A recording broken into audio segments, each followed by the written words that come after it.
Do you know that every little activity you perform on a daily basis impacts your body? What you eat, how long you sleep, and every tear you shed. Most people are aware of how their body reacts to major activities like exercising, but few are aware of how your body reacts when you cry. Hi viewers, and welcome back to Bestie. While you are generally concerned with the mental cause and the effect of crying, you might not be aware of what it does to you physically. Tears are not always shed when a person is upset.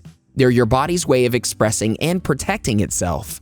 They affect your body in more ways than you can imagine. In today's video, we'll tell you what happens to your body when you cry. From getting rid of toxins, benefiting your eyes, improving your mood, strengthening your bond, to fighting infections and more. Watch until the end to learn about all of them.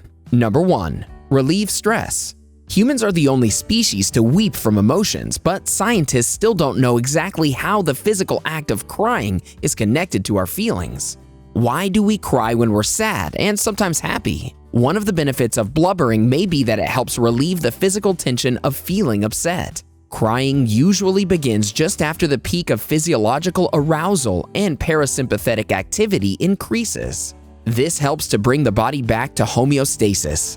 In other words, crying occurs as your body returns from an aroused fight or flight state to a calm rest and digest state. What's your most common stressor in daily life?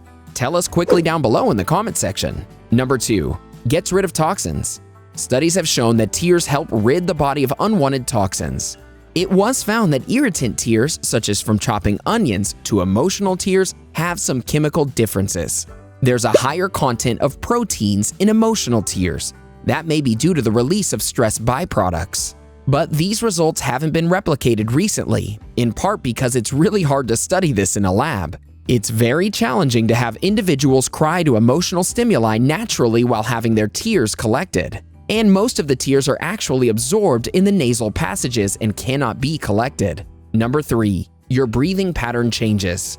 Breathing is another noticeable aspect of our physiology that changes when we cry. The diaphragm pulses, moving up and down. This disrupts our regular breathing rhythm, causing varying levels of oxygen and shortness of breath between sobs.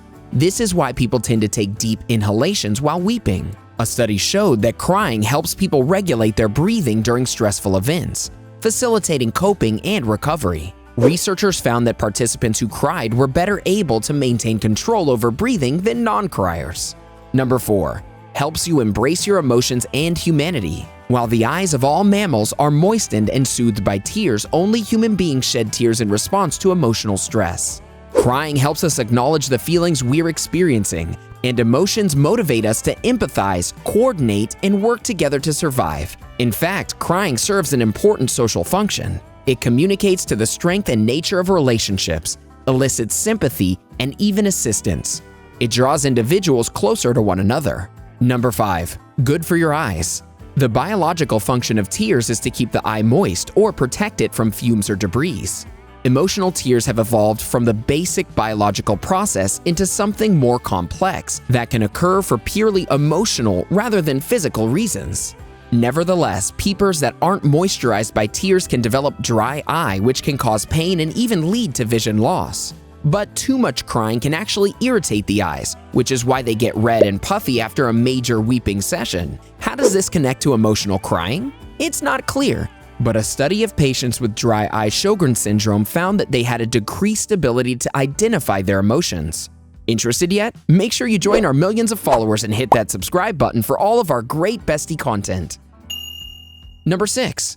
Improves your mood. Many people associate crying with feeling sad. But in reality, crying can help improve your mood. Emotional tears release stress hormones. Your stress levels lower when you cry, which can help you sleep better and strengthen your immune system.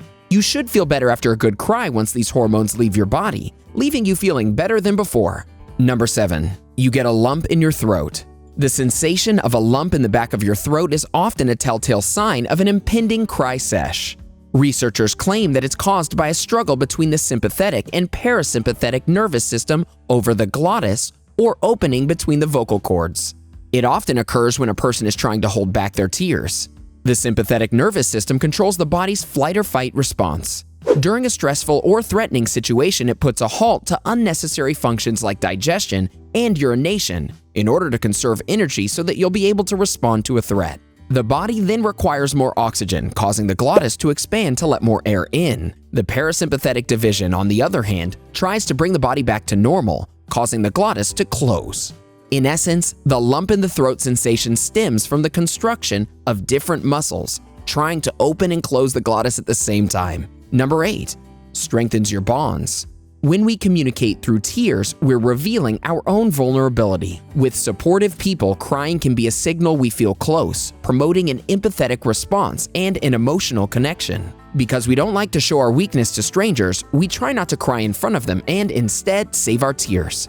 Number 9. Your nose starts to run. A runny nose is synonymous with sobbing. Yes, indulging in a good cry can get pretty messy. The biology behind this is pretty straightforward. Tears draining out of your tear ducts, which are situated underneath your eyelids and traveling down into your nose via the nasolacrimal ducts. There, they mix with mucus and other substances like allergens or blood inside your nose. This fluid then drips out. You're not making more mucus, it's just the tears draining and mixing with the mucus which is already there. When tears are produced more rapidly and in greater quantity than they're drained, they'll spill down your face and can create that stuffed up feeling in your nose. Number 10. Heals grief.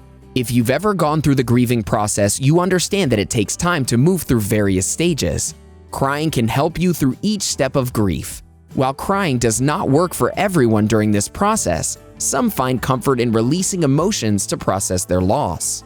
Whether you're experiencing physical or emotional pain, crying can help lessen the severity. Endorphins are released while you cry, helping numb the pain and give you a sense of overall calm. This process also plays a role in self-soothing as well as lessening the intensity of the pain felt.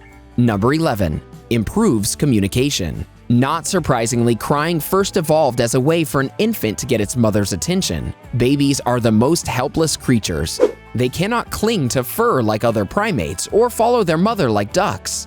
Tears of babies and children add a visual component to this cry for help and target a specific caregiver who can see them. As grown-ups, people have adapted this biological function to an emotional one. Adult tears, like vocal crying, mainly convey the message, "I need you, help me." It's a reaction to a state of helplessness, which is the opposite of fight or flight. Number 12. Lowers blood pressure. Crying has been found to lower blood pressure and pulse immediately following therapy sessions during which patients cried and vented. High blood pressure can damage the heart and blood vessels and contribute to stroke, heart failure, and even dementia. It also reduces the body's manganese level, a mineral which affects mood and is found in significantly greater concentrations in tears than in our bloodstream. Elevated manganese levels can be associated with anxiety, irritability, and aggression. High blood pressure can be really damaging to your health, so it's very important to recognize these signs when it's high. Learn more about these signs by watching 9 signs of high blood pressure you should never ignore. Now back to reasons why crying is good for your mind and body. Number 13. Fights infection. When you don't cry for a long time, your eyes can become dry. Dry eyes can lead to discomfort and an inability to fight infection. By crying, your eyes will become more lubricated and alleviate the discomfort and keep your eyes free of infection. Number 14. Gets you the support you need. Feeling down can cause you to isolate or simply not tell those around you that you're struggling. However, crying can notify those close to you that you need help. Crying for support doesn't stop when you're an infant. It can continue into adulthood. When others can see that you're struggling, you can grow your support circle. Number 15. Restores your emotional balance.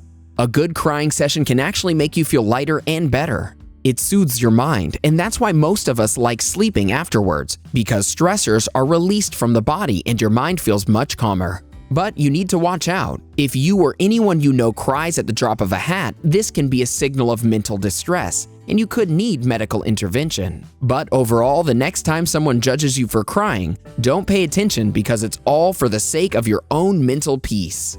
While crying can be good for you, excessive crying at the smallest of things can actually be a sign of an underlying mental health issue. There are even more signals that your body will give you when you're facing mental health troubles. Learn more about these by watching 7 signs you're emotionally and mentally exhausted, or 5 signs of depression that should never be ignored. So go ahead and watch one or both of these videos if you want better mental health. What are things that make you cry easily? Let us know in the comments below.